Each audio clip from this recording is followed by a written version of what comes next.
Committee की बैठक, यहां पर प्रेस कॉन्फ्रेंस कर रहे हैं रविशंकर प्रसाद। उठे थे, रेलवे में भर्ती को लेकर सवाल उठे थे, नौकरी के बदले जमीन को लेकर सवाल उठे थे। और नीतीश जी, आप कृपया करके अपने पुराने टीवी के कमेंट को याद करिए। आपने कहा था इतने गंभीर आरोप लगे हैं, इसका जवाब तो मिलना चाहिए। और तेजस्वी जी ने बार बार कहा यह जवाब मैं अपने वकील से पूछ के दूंगा।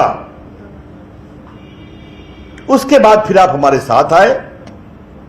हमने कहा अच्छी बात है, हमारे पुराने साथी हैं आप आ गए। फिर आपने 19 का लोकसभा चुनाव हमारे साथ लड़ा। बीजेपी ने जो 14 में बिहार में निर्णायक जीत प्राप्त की थी, उसने अपने बहुत से सिटिंग एमपीज का टिकट काटा ताकि आपको एनडीए में और टिकट मिल सके। और आज के दिन मैं अपने वरिष्ठ नेताओं के सामने उन अपने सारे सांसदों का अभिनंदन करूंगा जो 14 में सिटिंग एमपी थे, जिनका 19 में टिकट हमने काटा ताकि अधिक लोगों को जदयू के टिकट मिल सके। जनक जी भी बैठे हैं यहां पर, ठीक ही कहा आपने। गोपालगंज से सांसद हो, बताइए। तो उस समय ठीक थी भाजपा, नरेंद्र मोदी तो उस समय प्रधानमंत्री थे ना। तो नीतीश कुमार जी, आपसे मेरा तीसरा सवाल यह है कि 19 में आप जीते नरेंद्र मोदी के नाम पर बिहार में लोकसभा चुनाव में। आज आपकी भी संख्या 14 हो गई है, 16। 14 में संख्या भी कितनी थी? 2। तो आप 2 से 16 हो गए। अकेले गए तो आप 2 पर थे, फिर लोकसभा में 16 आ गए। किसके नाम पर जीते? नरेंद्र मोदी के नाम पर। अब जरा उसके आगे चलते हैं। 20 की विधानसभा का चुनाव था। नीतीश जी, क्या सच्चाई नहीं है कि उस चुनाव में नरेंद्र मोदी जी ने बिहार में जितना सघन प्रचार किया, उसके कारण एनडीए की साख बन पाई? आज आपको मैं विनम्रता से स्मरण देना चाहूंगा माननीय मुख्यमंत्री जी कि फर्स्ट फेज का चुनाव फुलवारी से लेकर यूपी के बॉर्डर तक हुआ था। एनडीए को कितनी सीट मिली थी याद करिए। पटना शहर के सारे विधानसभा हम लोग जीत पाए, बाकी फुलवारी दानापुर सब हारते गए। बीच में आरा और उनका हमारे 1-2 सीट और मिली हम लोग, बड़ा। उसके बाद मोदी जी ने दूसरे फेज में, तीसरे फेज में, चौथे फेज में, 5वें फेज में सघन प्रचार किया। जंगल राज के 2 युवराज याद है ना आपको नीतीश जी? ये भूल गए आप? और जब प्रधानमंत्री जी ने सघन प्रचार करना शुरू किया तो बिहार की हवा बदलती रही। दूसरे फेज में एनडीए को अधिक सीटें मिली, तीसरे में और अधिक मिली, और चौथे 5वें में हम स्वीप कर गए। अब आपको 43 आया तो आप खाली दूसरे पर ब्लेम करते हैं। कभी अपने अंदर भी तो देखना चाहिए कि 43 क्यों आ गया। जदयू, कहीं बिहार की जनता कुछ असहज तो नहीं हो रही थी? हमारा स्पष्ट मानना है कि वो जीत नरेंद्र मोदी के प्रयास और उनके व्यक्तित्व के कारण जनता ने विश्वास किया कि डबल इंजन की सरकार चलानी है बिहार के विकास के लिए। और चौथी बात माननीय नीतीश कुमार जी आपसे हमें कहनी है। आज आपने बहुत हम पर आरोप लगाया है, तो आज हम तो आरोप नहीं लगाएंगे, हम सवाल पूछेंगे आपसे। आज आपको 43 सीट मिली, भाजपा की सीट आपके दुगने के बराबर थी। फिर भी इसके बदले कोई चर्चा नहीं हुई।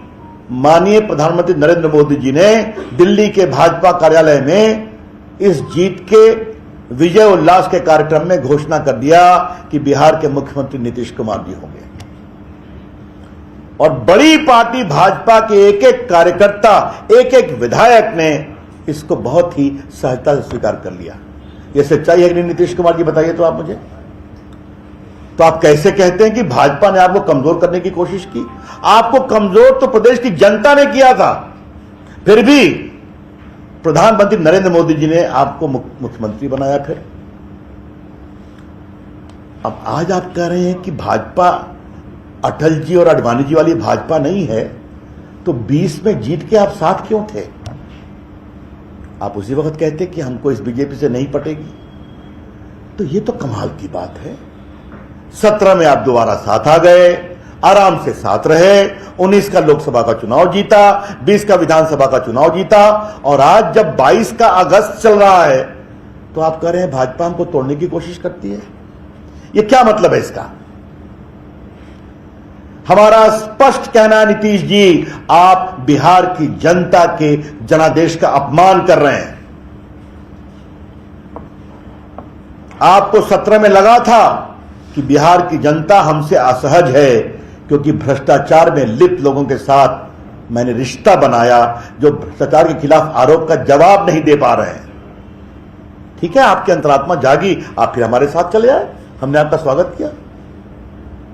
आज आप बिहार को उसी अंधकार में, उसी भ्रष्टाचार में, उसी बदहाली में और उसी अपराध के बढ़ते हुए खौफ में क्यों ढकेल रहे हैं? नीतीश जी, मैं फिर आपसे पूछ रहा हूं, आज आप तीसरी बार अपनी अगुवाई में बिहार की जनता को पुनः क्यों खौफ, अनिश्चितता, बदहाली, भ्रष्टाचार के दलदल में ढकेल रहे हैं? क्या कारण है इसका? यह बिल्कुल बेबुनियाद बात है कि भाजपा ने तोड़ने की कोशिश की जदयू को, और अगर यही बात थी तो पहले आप कर देते। हम तो किसी का नाम नहीं लेते और आज भी नहीं लेंगे, लेकिन क्या आपकी पार्टी के अंदर घात प्रतिघात नहीं चलता है क्या? तो ये आपके अंदर की बात है, हम कुछ नहीं बोलेंगे।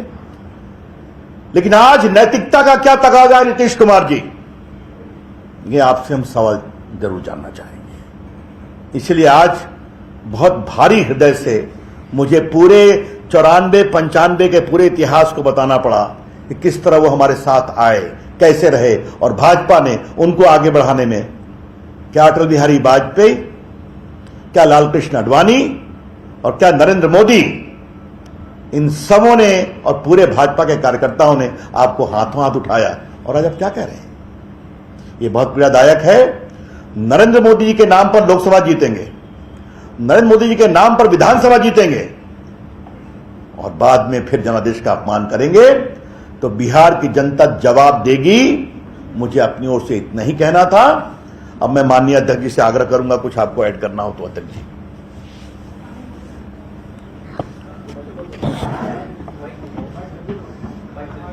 कोई नहीं।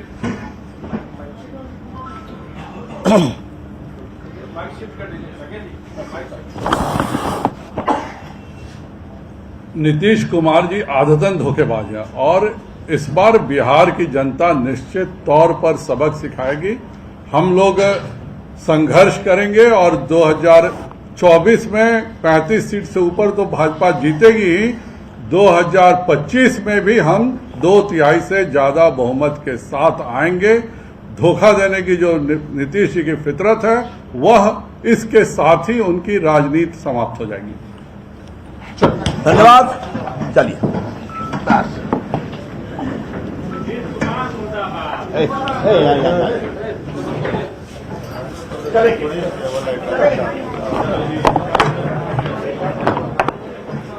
तो बीजेपी की प्रेस कॉन्फ्रेंस सुन रहे थे आप, जिसमें देखे बीजेपी के प्रदेश अध्यक्ष संजय जायसवाल ने साफ साफ कह दिया कि नीतीश कुमार आदतन ही धोखेबाज हैं। जंगल राज के खिलाफ हम साथ आए थे, हमारे रविशंकर प्रसाद ने कहा, और बीजेपी ने नीतीश कुमार को सीएम बनाया था। इसके साथ ही उन्होंने कहा कि बीजेपी ने नीतीश कुमार का हमेशा स्वागत किया। जेडीयू को कम सीट के बावजूद सीएम बनाया गया।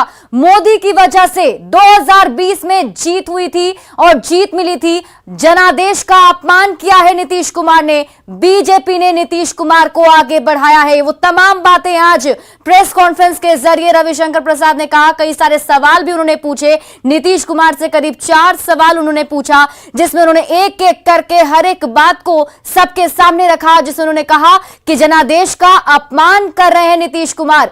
बीजेपी ने नीतीश कुमार को आगे बढ़ाया है। साथ ही उन्होंने 2020 चुनाव का भी जिक्र किया, जिसमें उन्होंने कहा कि यहां पर बीजेपी के सपोर्ट से ही नीतीश कुमार आगे बढ़े हैं। और इसके साथ ही उन्होंने ये भी लिखा और ये भी बोला कि जो बीजेपी के साथ जब नीतीश कुमार आए तो उनकी सीटों की संख्या बढ़ी थी। उन्होंने याद दिलाया कि जब आप अकेले चुनाव लड़े थे तो 2 सीट थी आपके पास, और उसके बाद जब आप बीजेपी के साथ आए, चुनाव लड़ा 2019 का, तो आपको 16 सीट मिली थी। हमारे सहयोगी शैलेंद्र अधिक जानकारी के साथ जुड़े हुए, सीधे उनका रुख कर लेते हैं। शैलेंद्र, देखिए, पहले प्रेस कॉन्फ्रेंस में उतना कुछ तो नहीं कहा गया, लेकिन इस बार रविशंकर प्रसाद एक एक करके तमाम बातों को सामने रखते गए और साफ तौर पर कह दिया कि अकेले लड़े थे, दो सीट थी, और जब साथ आए तो 16 सीट मिली आपको। बिल्कुल, देखिए, आज बीजेपी के द्वारा जो अभी प्रेस कॉन्फ्रेंस किया गया उसमें 94-95 से लेकर अभी तक जिस तरीके से बीजेपी ने नीतीश कुमार को केंद्र में मंत्री बनाया, उसके बाद उन बीजेपी के सहयोग से वो मुख्यमंत्री बने, और फिर अभी की जो परिस्थिति थी उसकी पूरी जानकारी एक तरीके से एक बार फिर से याद दिलाया है रविशंकर प्रसाद ने, और कहा है कि कैसे बीजेपी के सहयोग से आप बार बार केंद्र में मंत्री बने, मुख्यमंत्री बने, और अब आप धोखा दे रहे हैं। साथ ही साथ एक बड़ी बात बीजेपी के प्रदेश अध्यक्ष संजय जायसवाल ने कही कि नीतीश कुमार आदतन धोखेबाज हैं, और इनके धोखा देने की जो राजनीति है ये इनकी पूरी राजनीति को ही समाप्त कर देगी। तो काफी हमलावर अब धीरे धीरे भाजपा, नीतीश कुमार और महागठबंधन पर भाजपा के नेता होते जा रहे हैं। और अभी जो प्रेस कॉन्फ्रेंस हुआ, इस प्रेस कॉन्फ्रेंस के जरिए बीजेपी ने बताया कि कैसे आप हमारे साथ थे और किन किन मुद्दों पर, किन किन मौकों पर भाजपा ने आपका साथ दिया, और कैसे आपने भाजपा को बार बार धोखा दिया। ये बता रहे थे बीजेपी के जो प्रदेश के नेता हैं, खासतौर पर प्रदेश अध्यक्ष और रविशंकर प्रसाद। दूसरी ओर यदि हम देखें तो कहीं न कहीं जो कोर कमेटी की बैठक अभी समाप्त हुई है, इस बैठक में भी तय हुआ है कि भाजपा अब सड़क पर उतरेगी, और कहीं न कहीं जो बार बार नीतीश कुमार की तरफ से जो धोखा दिया जा रहा है, और कैसे नीतीश कुमार ने जो आरोप लगाया है कि जदयू को तोड़ने की साजिश थी, उस आरोप पर कैसे जवाब देना है, इन तमाम चीजों को लेकर के कोर कमेटी की बैठक में अभी चीजें तय हो गई हैं। और जल्दी यह तस्वीर देखने को मिल सकती है कि भाजपा के नेता सड़क पर होंगे, और खास तौर पर ये बता रहे होंगे कि कैसे नीतीश कुमार ने उन्हें बार बार धोखा दिया, क्योंकि बीजेपी ने एक बड़ा आरोप लगाया है कि नीतीश कुमार की आदत हो गई है धोखा देने की। जी बिल्कुल शैलेंद्र, देखिए, जो बड़ी बात थी वो यही थी, जदयू की तरफ से ही कहा जा रहा था कि बीजेपी जदयू को कमजोर करने की कोशिश कर रही है, तोड़ने की कोशिश कर रही है, लेकिन रविशंकर प्रसाद ने कहीं ना कहीं उसका जवाब एक तरीके से दे दिया कि आपको अगर तोड़ने की कोशिश की जाती तो 2 सीट से 16 सीट तक नहीं पहुंचाया जाता, बीजेपी का सहयोग इतना नहीं होता आपको लेकर। बिल्कुल जाहिर सी बात है, और बीजेपी के द्वारा यह बताया गया है कि किस तरीके से 94-95 से लेकर के अभी तक 2022 में किन किन मौकों पर बीजेपी ने आपको साथ दिया, जब आप केंद्र में मंत्री बने, बिहार के मुख्यमंत्री बने, और खास तौर पर यदि जब आप अकेले चुनाव लड़े थे उस वक्त आपकी क्या स्थिति थी, अभी क्या स्थिति है, इसके पहले जब आप चुनाव लड़ते थे तब कैसे थे। और साथ ही साथ यह भी बताया कि जहां तक तोड़ने की बात है तो ऐसे परिस्थिति में बीजेपी ने अपने सांसदों का टिकट काट करके आपको टिकट दिया। मतलब साफ है कि बीजेपी ने अब मोर्चा खोल दिया है। इसी कोर कमेटी की बैठक का कहीं न कहीं इंतजार हो रहा था, जो पार्टी के शीर्ष नेतृत्व की तरफ से जो निर्देश मिले हो और कोर कमेटी ने जो तय किया है, उसके बाद अब भाजपा के जो नेता हैं वो हमलावर हैं, और नीतीश कुमार और बिल्कुल शैलेंद्र, देखिए, आगे आज तो ऐसे भी बहुत सारे ऐसे अलग अलग चीजें, अलग अलग घटनाक्रम देखने को मिला, और कहीं ना कहीं ये आने वाले दिनों में भी देखने को मिलता ही रहेगा। लेकिन बीजेपी का इसके बाद क्या स्टैंड होगा, बीजेपी की तरफ से अगला कदम क्या उठाया जाएगा, ये भी देखने वाली बात होगी। बिल्कुल जाहिर सी बात है कि चूंकि एक बड़ा झटका बीजेपी के लिए है, और जिस तरीके से कल तक सब साथ में थे, और कल का दिन कहा जा सकता है कि जिस तरीके से जो कार्यक्रम हुए उस कार्यक्रम में बीजेपी के नेता साथ में रहे, और आज अचानक नीतीश कुमार विधायकों की बैठक बुला करके अलग हो जाते हैं, तो कहीं न कहीं बीजेपी को बड़ा झटका है। और इसके बाद बीजेपी की अपनी रणनीति होगी, क्योंकि अब बीजेपी ने कहीं न कहीं बिहार से ही जो पिछले दिनों कार्यक्रम हुआ उससे कहा जा सकता है कि मिशन 2024 जो है उसकी शुरुआत कर दी है और इस बीच में एक बड़ा झटका मिला, तो जाहिर सी बात है कि बीजेपी की तरफ से अभियान चलाया जाएगा और खास तौर पर अब ये साफ हो चुका है कि बीजेपी के नेता अब सड़क पर उतरेंगे और सड़क पर उतरकर जनता को हकीकत बताएंगे। ये बार बार भाजपा के नेताओं की तरफ से कहा जा रहा है कि हम नीतीश कुमार ने जो हमें बार बार धोखा दिया है वो हम लोगों को याद दिलाएंगे कि कई बार ऐसे मौके आए जब हमारे साथ नीतीश कुमार आए और उसके बाद हमारा साथ छोड़ के चले गए। तो कहीं न कहीं अब बीजेपी की यही रणनीति बनी है कि अभी से लेकर 1994-95 से लेकर अभी तक कई बार नीतीश कुमार आए और बीजेपी के बदौलत वो किन किन पदों पर रहे, ये सब की जानकारी अब एक बार फिर से भाजपा के नेता जनता के बीच में लेकर जाने की तैयारी में है। जी शैलेंद्र, आप हमारे साथ बने रहिए। इसी बीच एक बड़ी खबर दर्शकों को बता दें, इस वक्त की बड़ी खबर सामने आ रही है। सुशील मोदी ने बड़ा दावा किया है, आरसीपी पर जेडीयू का दावा सफेद झूठ है। इस वक्त की बड़ी खबर आपको बता रहे हैं। देखिए, नीतीश की बिना सहमति से आरसीपी को मंत्री बनाने की बात यह झूठ है। जेडीयू को तोड़ने की बात भी झूठी है। जेडीयू को तोड़ने की बात जो सामने आ रही है, जो आरोप लगाया जा रहा है जेडीयू की तरफ से कि बीजेपी जेडीयू को तोड़ने की कोशिश कर रही थी, इस बात को गलत बताया है सुशील कुमार मोदी ने। इस वक्त की बड़ी खबर आपको बता रहे हैं। देखिए, सुशील कुमार मोदी का भी बयान अभी सामने आया है जिसमें उन्होंने बड़ा दावा किया है कि आरसीपी पर जेडीयू का जो दावा है वो सफेद झूठ है। हमारे सहयोगी शैलेंद्र हमारे साथ बने हुए। शैलेंद्र, देखिए, एक एक करके तमाम बीजेपी के नेता जो है सामने आ रहे हैं और किन्हीं चीजों को, जो कंफ्यूजन या जो आरोप लगाए जा रहे थे जेडीयू की तरफ से, उसको क्लियर किया जा रहा है। अब सुशील मोदी कह रहे हैं कि जो आरोप बीजेपी पर लगाया गया है ये सफेद झूठ है। बिल्कुल, देखिए, अब बीजेपी के पास ये एजेंडा साफ है कि किस तरीके से जो आरोप हैं आरोपों पर जवाब दें और कैसे उन आरोपों को निराधार बताएं। और खास तौर पर नीतीश कुमार ने कई बार बीजेपी के साथ जो सियासी खेल खेला है उसकी पूरी जानकारी जनता को दे। तो ये एक कहीं न कहीं स्ट्रेटजी है बीजेपी की। और खास तौर पर अब बीजेपी के जो नेता हैं वो खुलकर मैदान में भी सामने आ गए हैं। नीतीश कुमार के निर्णय के पहले तक सभी नेताओं ने चुप्पी साध रखी थी। सभी नेताओं को निर्देश दिया गया था कि कोई भी बयानबाजी न करें, लेकिन जैसे ही नीतीश कुमार ने अपना निर्णय ले लिया, नीतीश कुमार तेजस्वी यादव के साथ चले गए, भाजपा ने मोर्चा खोल दिया है। और ये महज देखिए अभी शुरुआत है। अभी शुरुआत में ही जो बीजेपी के जो नेता हैं वो अभी मैदान में आ गए हैं और अब ये रोजाना ये सिलसिला चालू रहेगा। कल भी भाजपा ने अपने तमाम जो विधायक हैं, विधान पार्षद हैं, उनकी बैठक बुलाई है। कल शाम में करीब 4 बजे यह बैठक होगी बीजेपी कार्यालय में। उसमें भी प्रदेश स्तर के जितने भी नेता हैं वो उस बैठक में मौजूद होंगे और वहां भी एक रणनीति बनाई जाएगी कि कैसे जमीन पर, मतलब ग्रामीण इलाके में जा करके तमाम जो बातें हैं वो कैसे बताई जाए, कैसे जो बार बार बीजेपी के साथ जो सियासी खेल हो रहा है उसकी जानकारी दी जाए।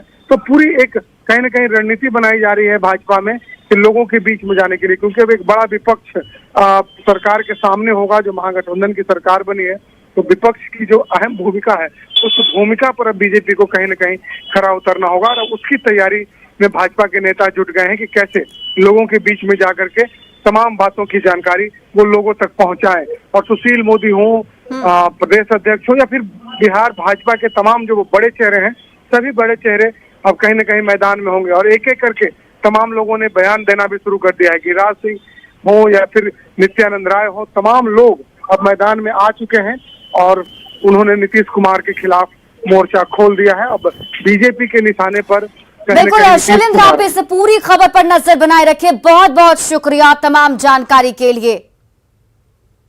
और फिलहाल इस बुलेटिन में अभी के लिए बस इतना ही, लेकिन न्यूज़ 18 बिहार झारखंड पर खबरों का सिलसिला लगातार जारी है।